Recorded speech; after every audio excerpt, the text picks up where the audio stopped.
Saudara-saudariku yang terkasih, ketika orang lapar, maka orang mencari sesuatu untuk bisa dimakan. Dan ketika orang kehausan, maka orang mencari minuman untuk bisa memuaskan dahaga.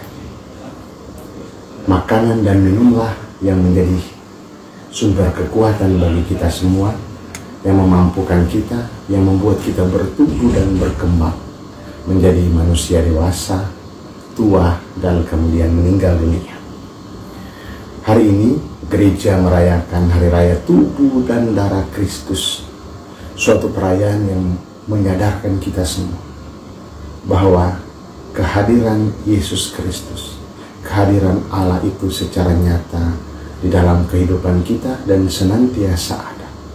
Bahwa kita tidak hidup seperti para rasul yang ada bersama-sama dengan Tuhan, tetapi saat ini kita juga tetap tinggal bersamanya ketika kita menyambutnya dalam tubuh dan darahnya lewat roti dan anggur.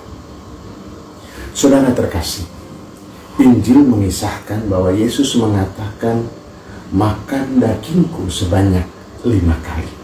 Hal ini mau menegaskan bahwa tubuhnya adalah benar-benar makanan dan darahnya adalah benar-benar minuman. Serta Allah mau datang, memasuki dan tinggal di dalam hidup kita, menemani kita dalam setiap perjalanan kehidupan. Ia hadir menyatu dalam hidup kita, membimbing, mendampingi, dan memberikan manna, roti kehidupan dalam setiap langkah hidup kita. Hari raya ini juga menyadarkan kita akan pentingnya Ekaristi. Perayaan Ekaristi adalah suatu perayaan perjumpaan dengan Tuhan secara nyata saat ini. Ia mengatakan bahwa lakukanlah ini sebagai kenangan akan aku. Saat kita pergi ke gereja, bukan karena mau bertemu pastornya, bukan mau bertemu teman, cari jodoh, mendengar kor yang bagus dan lain sebagainya, tetapi kita datang karena mau berjumpa dengan Kristus. Kita berjumpa dengan pikiran kita, kita berjumpa dengan mata kita, kita berjumpa dengan hati kita. Saudaraku yang terkasih, kita berjumpa dengan Tuhan melalui pikiran kita, yang kita kenal dengan komuni sabda. Melalui sabda kita sungguh mendengarkan pesan-pesannya dan mengenalnya secara lebih mendalam. Bacaan pertama mengisahkan tentang Musa yang mengajak orang Israel untuk berefleksi, merenungkan betapa besar kasih Tuhan yang menyertai orang Israel selama 40 tahun di padang gurun. Saat mereka kelaparan, mereka diberi makanan, mana dan burung puyuh yang tidak dikenal baik oleh mereka maupun oleh nenek moyang mereka. Dan ketika mereka kehausan, Allah memberikan mereka air dari gunung batu yang keras.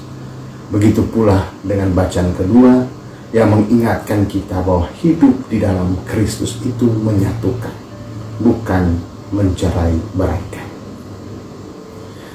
Kita juga berjumpa dengan Tuhan melalui mata kita. Saat kita melihat kehadiran Allah yang tampak nyata dalam roti dan anggur yang diangkat oleh imam.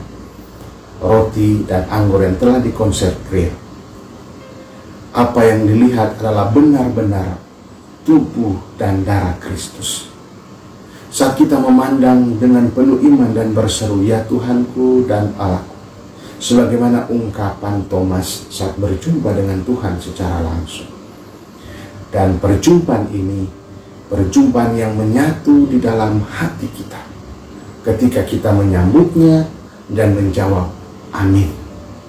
Dan pengakuan iman itulah yang kemudian kita terima, Kristus hadir, tinggal di dalam hati dan hidup kita. Saudaraku yang terkasih, Tuhan Yesus memberikan tubuh dan darahnya untuk umat manusia sebagai tindakan cinta kasih. Dengan mengubah roti menjadi tubuhnya dan anggur menjadi darahnya, Dia mengantisipasi wafatnya, menyambut dalam hatinya, dan mengubahnya menjadi tindakan cinta kasih. Apa yang di luar merupakan kekerasan yang brutal dalam peristiwa penyaliban, dari dalam menjadi suatu tindakan cinta kasih dan pemberian diri secara total.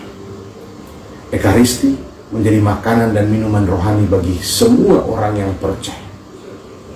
Santo Yohanes Maria Vianney menegaskan bahwa tidak menyambut komuni itu seperti orang yang sekarat kehausan di tepi mata air. Saat kita menerima tubuh dan darahnya, ia menyatu dalam hidupmu seperti makanan yang telah menyatu dengan tubuh kita. Saudara terkasih, keinginan menerima Ekaristi harus disertai pula dengan keinginan menciptakan hidup yang lebih benar, yang lebih baik. Menerima Ekaristi adalah menerima Kristus, tubuh dan darahnya yang membagikan dirinya. Mungkin kita juga sama seperti orang Israel yang mengeluh kelaparan dan kehausan, atau seperti orang Korintus yang hidup dalam ketidakteraturan dengan mengikuti cara hidup kekafiran. Untuk itu, kita belajar untuk hidup bersatu dengan Allah, memiliki hati yang penuh kasih, bukan hati penuh dendam, iri hati, kemarahan, dan kemunafikan. Kita yang menerimanya dengan penuh iman harus bersedia pula membagikan kepada sesama. Kita bersedia untuk dipecah-pecahkan.